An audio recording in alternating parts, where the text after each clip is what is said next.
Happy holidays and happy new year, everyone. Today, we're taking a look back at some of the most compelling conversations we've had this last year in regards to the Delphi murder case and the charges against Richard Allen.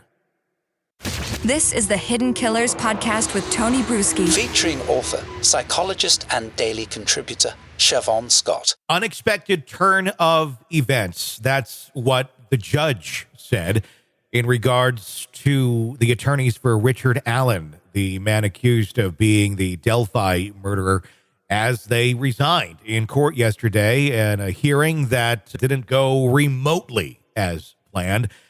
These are the same attorneys who brought in the arguments of Odinistic killings and, for the most part, really did a lot of work to go down that road and have the confidence to go down that road. But when you go down a road like that, you got to stick with it. And to have them be removed and now replaced this far into the game, it really resets everything. Joining us to discuss, Siobhan Scott, psychotherapist and author. Siobhan, when you first heard this news, what was going through your mind? It's absolutely strange and unexpected, of course. It delays the January trial.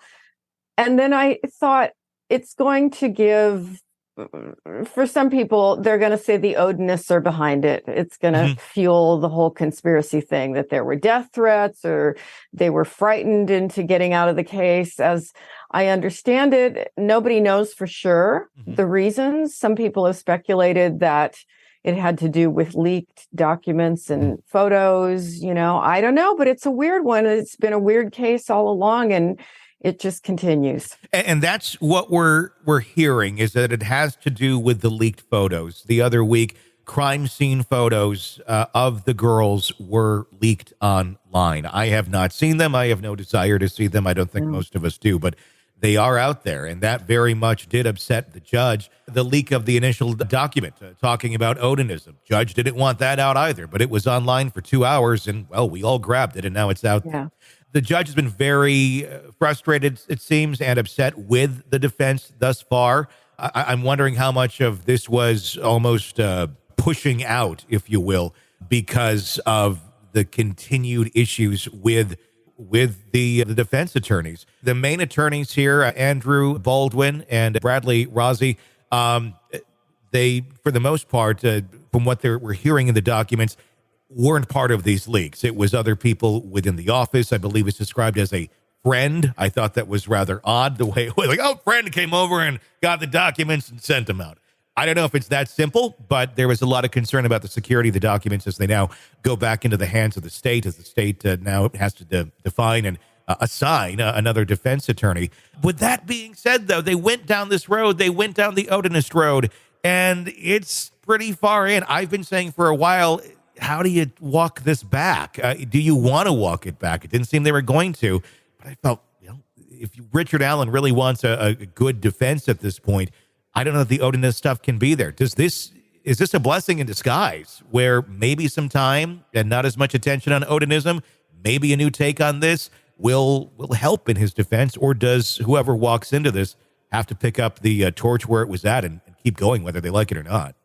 Yeah, we can only speculate, but all the discovery information will go to the new attorney, whoever that happens to be, and they can continue it if they want to, as I understand it, even if it becomes increasingly unlikely. So it may serve him to have different lawyers. I guess time will tell. When you look at this from the perspective of why were these documents leaked, why were these photos leaked, and especially coming out of the defense's office, I suppose it could be someone who is pro-Richard or anti-Richard, depending on what the mindset is for leaking these. What can you come up with? I mean, why would someone want to leak these photos? Is this an attempt to do what I just said, almost put a reset on this? Or is it something more sinister? Is it someone that's trying to influence the case either way? Because I don't know what this would influence either way. If it would work more for the defense of Richard Allen, granted to be heinous, horrible photos that potential jurors could see, could create some bias if you already think Richard is guilty and make you more and more angry, or in another way, I imagine it may also be able to confirm some of the ruins that have been said to have been on the bodies. Was that the strategy with whoever did this of, see, look, it is true. These runes exist. I don't know. What's your take on all of that? Yeah, I think either one of those is plausible. It strikes me as somebody who's got a strange agenda, and possibly an agenda that only makes sense to them. But it's got, I don't know, I just want to use the word creepy. It's got a creepy quality to it to leak this material. So it makes me think this is not a person with good judgment, and who knows?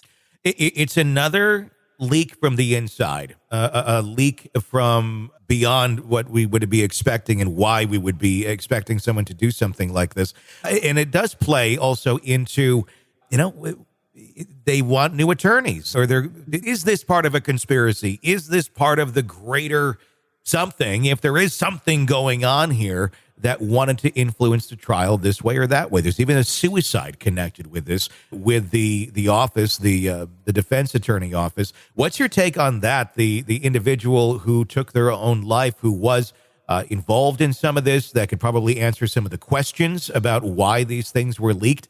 That, to me, was kind of shocking to see that someone in that circle took their own life. Yeah, it's just another layer of, this is really an unusual case with a lot of unusual factors, and hard to speculate on the suicide. Did this person, were they involved in the link in some way?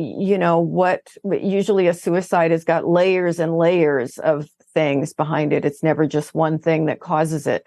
So someday somebody will write it. I know there's been a book written about it. Someday somebody will write another book about this and try to make sense of it all. But it's one of the stranger cases that's been in the news. It's one that we're going to have to wonder about, and I wonder if justice will ever truly be able to be served here. I mean, if this chaos continues. Meanwhile, Richard Allen still sits in a maximum security prison in solitary confinement, and now with no representation.